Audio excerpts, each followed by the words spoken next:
Vamos a hablar en esta primera mañana de educación, una comparativa de la educación en Argentina con la educación en Finlandia. ¿Por qué lo digo? Porque nuestra invitada, quien es la directora general del Centro Educativo Jerárquicos, Alejandra Túrtula, a quien le agradecemos su visita. ¿Cómo estás, Alejandra? ¿Qué tal? Buenos días. Hace muy poquito formaste parte de una capacitación en Finlandia sobre educación. Exactamente, es el Foro de Educación Finlandesa que se hace, bueno, con la pandemia se suspendió un par de años, pero se hace todos los años en habla hispana y habla inglesa. ¿Con qué te encontraste?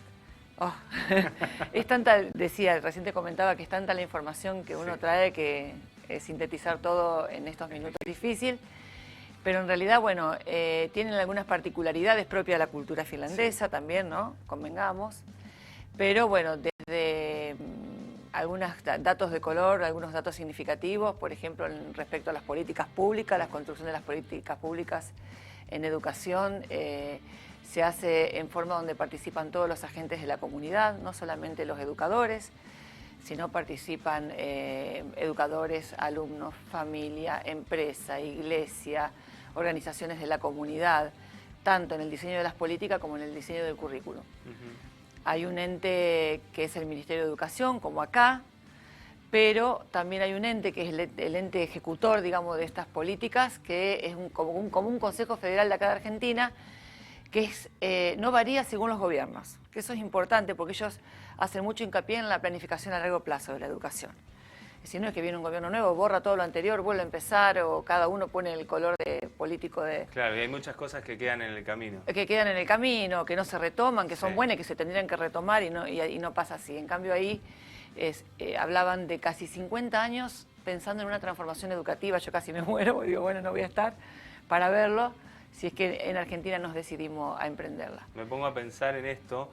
Y nosotros, ¿en cuánto tiempo pasamos por distintos sistemas? Borrando y empezando, sí, borrando y empezando. Entre ellos, lo que era la extensión, el polimodal. Hemos hecho con la educación en Argentina varios experimentos que no salieron bien. Sí, yo te digo, ellos son muy relajados en términos educativos.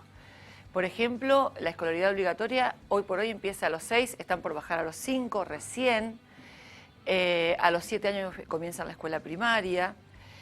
Tienen como objetivo principal el bienestar educativo, que el niño y la niña vayan felices al colegio.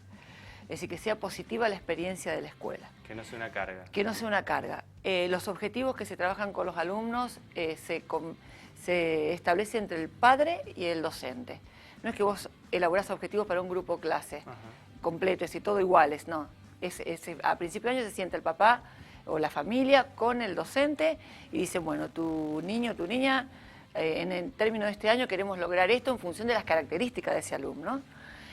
Y no se repite. Entonces tienen toda la escolaridad para poder cumplir los objetivos. Y vos me decís, ¿cómo? Pero ¿cómo pasan del grupo clase? Bueno, en el grupo clase está la docente, que tiene como 2 espacios, con una persona que ayuda también para aquellos problemas que tienen para aquellos niños que tienen dificultades de aprendizaje. Entonces va junto con el grupo, pero en momentos especiales trabaja también con esa docente, el niño que tiene dificultades, se vuelve a integrar a la clase y así. No se repite, por ende se respeta mucho los tiempos de cada uno de los alumnos, muy personalizada la educación. Se fomenta la autonomía del alumno desde muy pequeño. Allá no existen las escuelas privadas, todas las escuelas son públicas, porque todas las escuelas gozan de igual calidad educativa. Por ende, nadie tiene que moverse de su barrio para ir a un colegio, lo que permite que el niño sea muy autónomo, no solamente que no es menor en el desplazamiento, incluso para ir al colegio.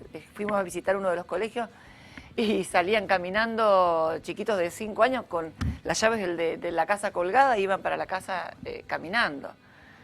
Convengamos que es un país con bajísimo grado de corrupción y de inseguridad. No tienen inseguridad, directamente no tienen. Son varios los factores, ¿no?, que permiten que este sistema educativo finlandés, comparado con el nuestro, sea el ideal. ¿Se puede con esta experiencia, porque me imagino cómo habrá llegado, ¿no?, en Finlandia, con un bagaje de ideas que uno seguramente quiere aplicar, por lo menos en la institución? Sería también muy interesante que se pueda bajar, aunque sea de a poco, en nuestro sistema educativo. Sí, hay muchas cosas interesantes. Hay muchas cosas interesantes. Es lo que decían que nosotros estamos muy preocupados acá en Argentina por alfabetizar a los chicos a los 6 años, a los 5 años. Los jardines quieren que los chicos salgan leyendo y escribiendo, cuando para ellos es totalmente secundario el tema de la edad al momento de alfabetizar, incluso en la parte lógico-matemática también, porque consideran que el grado de abstracción lo tienen recién a los 10 años. Entonces hay muchas cosas que en ellos son mucho más relajados, lo que hace que el chico se frustre menos, el estudiante se frustre menos al momento de su cursado y por ende va contento a la escuela. Es decir, es como una cadena, una cadena de acontecimientos que favorece la educación. Claro, la base sería esa, que el alumno se sienta feliz de ir a la escuela, Exacto. Que no lo sienta como una carga, como una obligación, me tengo que levantar temprano, tengo que estar tantas horas en la escuela. Exacto, y aparte en los últimos años, ya más adolescentes, ellos marcan su propio trayecto educativo. Es decir, tienen algunas materias que son obligatorias, preuniversidad, pero tienen otras materias que ellos eligen. Entonces, de acuerdo a lo que ellos vayan a seguir como carrera, que el estudiante vaya a seguir a la universidad, y ese es otro tema. Nosotros estamos muy acostumbrados o queremos que nuestros hijos vayan a la universidad, nuestros hijos vayan, y no es así allá. Ellos consideran que tanto digamos, la parte académica del universitario como las escuelas de oficio son tan importantes en igual nivel. Y son tan necesarios el que egresa a una universidad como el que egresa a una escuela de oficios. Otra de las cosas que a mí me llamó la atención, digamos, el prestigio social de los docentes. El docente goza de prestigio social, manifestado, hemos visitado varios colegios y yo he visitado jardines de todos los niveles, inicial, primario, secundario, superior y universidad. Las salas de profesores de esas instituciones educativas son realmente sorprendentes. Es casi un departamento, el lugar donde los docentes trabajan, donde conviven, donde preparan sus clases.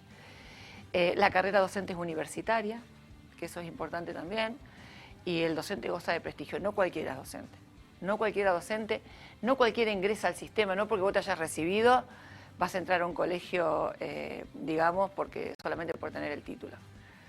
Y otra de las cosas que me llamó la atención, bueno, las escuelas no dependen de las provincias y de los municipios. No existe el nivel del supervisor. Nosotros tenemos los directores y por encima, como agente del Ministerio de Educación, el supervisor.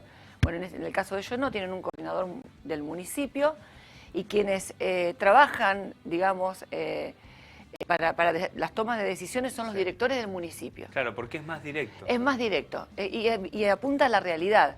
El director es casi, te diría yo, un empresario administrador, entre comillas, porque administra un presupuesto que el municipio le da. Entonces, vos tenés una capacitación docente que para ellos es esencial, bueno, pero el director decide qué capacitación tiene que hacer su equipo, digamos. ¿Cuál es la que necesita? Hay otras capacitaciones que el docente puede tomar por afuera, como hacemos todos.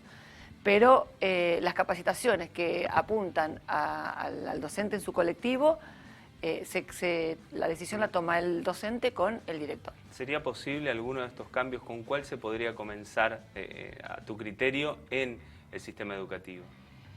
Me parece que pensar en la política del bienestar ya es mucho. Es decir, pensar en que los niños vengan felices a la escuela, cosa que viste que no pasa generalmente, me parece que es un gran paso y que habrá que buscar estrategias para que esto suceda, un poco aprendiendo de lo que ellos hacen, porque en realidad uno de cada situación que visita o de cada realidad que conoce va tomando algunas cosas, ¿no? No todo es aplicable. Sí. Lo rico de esta experiencia es que no solamente, digamos, éramos un contingente de habla hispana de 25 profesionales del mundo, había españoles, había gente de Guatemala, de Costa Rica, de Uruguay, de Chile, de Colombia. Entonces, digamos, también aprendes de los pares, que eso es lo bueno también de este tipo de experiencias. Alejandra, muchísimas gracias por este tiempo y por contarnos esta experiencia, ¿no? Cuánto nos deja pensando, no solamente a quienes formamos parte del mundo del periodismo, sino a los padres y tal vez algún docente que está viendo en este momento o que ve tal vez después la repetición, también pensando, ¿no?, en estos puntos destacados de lo que fue este viaje allí a Finlandia, comparando, ¿no?, los sistemas educativos. Muchas gracias a ustedes.